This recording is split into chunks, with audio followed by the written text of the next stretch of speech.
The Republican Party is not known for championing environmental causes. President Trump believes climate change is a hoax. Trump administration has announced plans to gut the Endangered Species Act. But today's open hostility towards green policies wasn't always the Republican way. I think younger people might be surprised to know that the Republican Party has not historically been opposed to environmental protection or to conserving wild spaces and natural resources.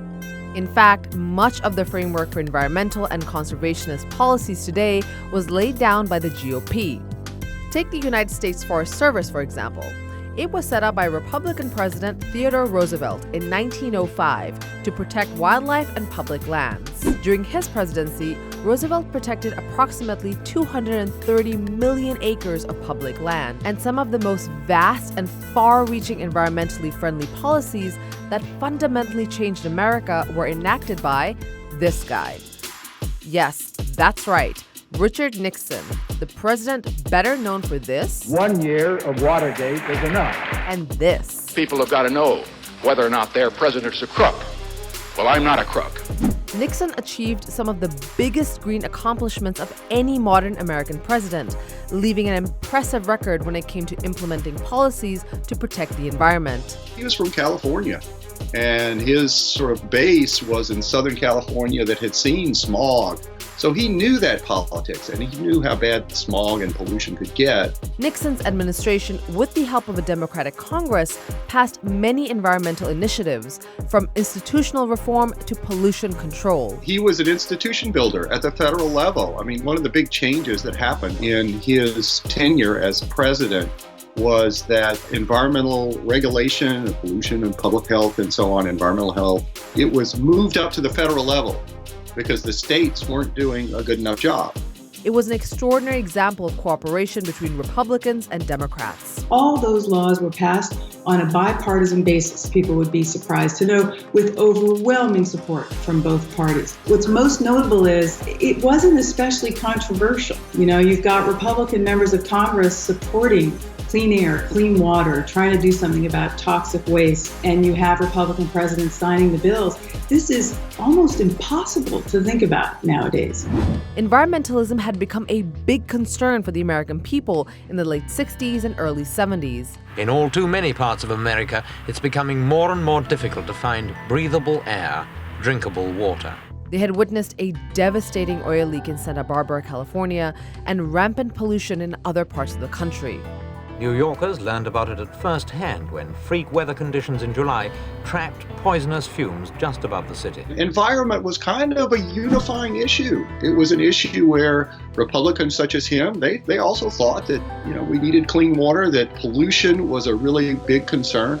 In 1968, Nixon created the Task Force on Environment, and Congress was also doing its part. It approved one of the first laws to establish a national framework for environmental protection, the National Environmental Policy Act of 1969. The purpose of the act was, and is to this day, to make sure the government conducts assessments before it begins any federal projects that significantly affect the environment. That includes construction of airports, buildings, and military complexes. But in 1970, Nixon proposed something that would change the way the government dealt with the environment. He submitted to Congress a plan to set up the Environmental Protection Agency, the EPA. Each chapter contains specific recommendations by the Council for strengthening our attack on environmental problems. Both Nixon and Congress were on a roll. They passed the Clean Air Act in 1970 in order to tackle air pollution and set standards for what type of air pollutants can be released. In 1972, Nixon signed the Clean Water Act to regulate water quality. The act also made it illegal to discharge pollutants into navigable waters without a permit. And it wasn't just environmental legislation that Nixon was signing. In 1973, he approved the Endangered Species Act. The act granted the government powers to protect species at risk of extinction. Of course, whether Nixon was genuinely passionate about saving the environment is up for debate. He was kind of pushed into it a little bit. He might not have done it had he not had a Democratic Congress and as well as environmentally informed advisors to steer him in that direction. But whether it was a political calculation or a personal passion for the environment that drove Nixon's green policies, the fact remains that a Republican president supported laws that have significantly changed the lives of Americans. Clean air and clean water, the wise use of our land, the protection of wildlife and natural beauty, parks for all to enjoy. These are part of the birthright of every American. So what happened? It's really the more recent Republican administrations and the more recent Republican members of Congress, I'd say in the last 20 to 30 years, that have really rolled back environmental protection. And during this period, the more recent period, environmental protection and especially climate change have become deeply partisan issues. And then in 1981, a new president takes office, guided by a free market ideology innately hostile to government regulation. What happens is Reagan comes in. Along with him are opponents of environmental protection through regulation. What President Reagan did, which really set back environmental protection, he appointed a Secretary of the Interior and an administrator of the EPA who were essentially opposed to the missions of those agencies. Reagan appointed Ann Gorsuch, who, keep in mind, didn't like the EPA, to lead the EPA.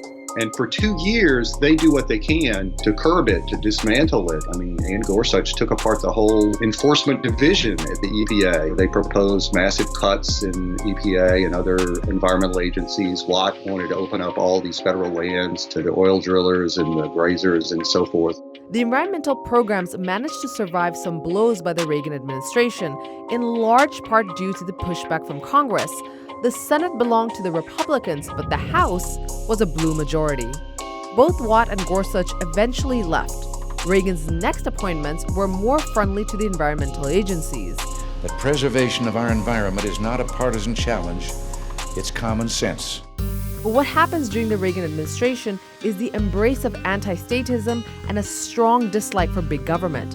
And from there, the Republican Party starts going through a bit of a metamorphosis. I wouldn't say it's been a kind of linear road where Republicans suddenly decided, en masse that they didn't care about the environment.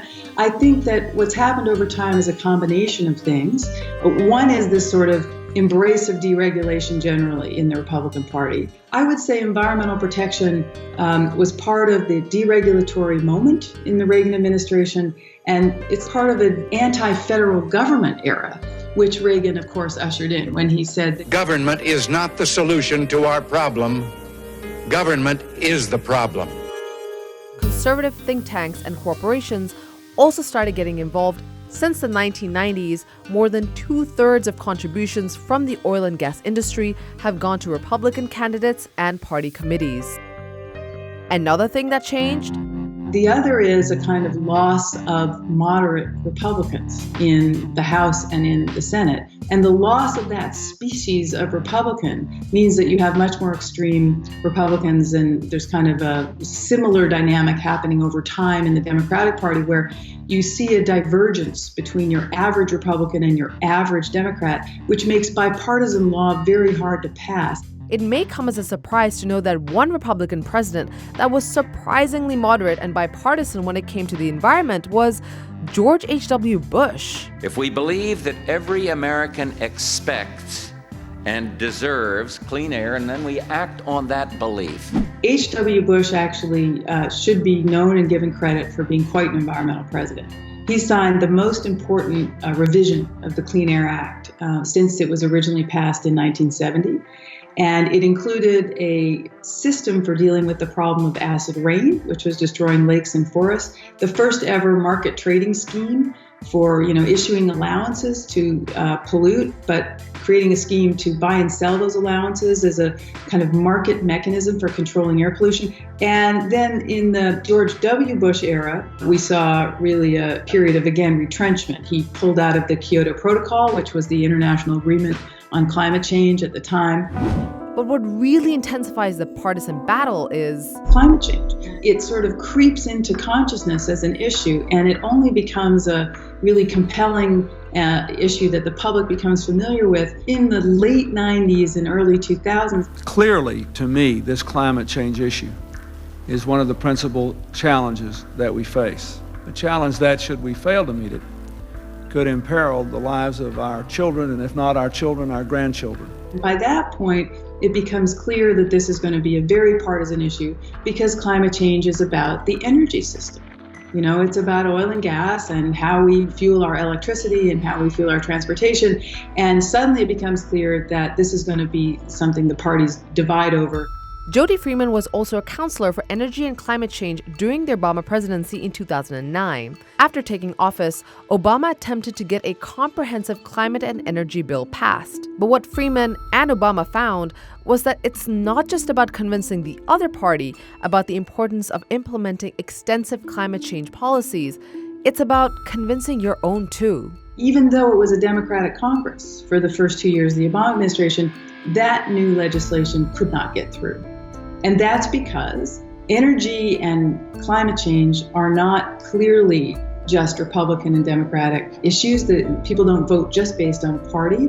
They vote based on where their state is positioned in terms of what kind of resources they have. Are they a coal state? Are they a wind state? Are they a state that's rich in renewables or a state that has oil and gas? So it's very hard to get support even when your party controls the Congress. Once the midterm election happened, the Democrats lost control of the Congress. And so there was no way climate change legislation was going to get done. The Trump administration has made a targeted effort to roll back Obama's legislations and efforts to combat climate change. The impact of these rollbacks could have detrimental consequences. The Republican Party went from this: "There is no disagreement with regard to the need for all nations to cooperate, share their knowledge and their brains in cleaning up the environment of the world," to this: "As someone who cares deeply about the environment, which I do, I cannot in good conscience support a deal that punishes the United States," which is what it does. We've lost our leadership role in the international community on these issues, and the international community is really startled and disappointed that the U.S. has disappeared on many other diplomatic issues. There's no question that this is a moment of complete retrenchment on climate change and clean energy policy.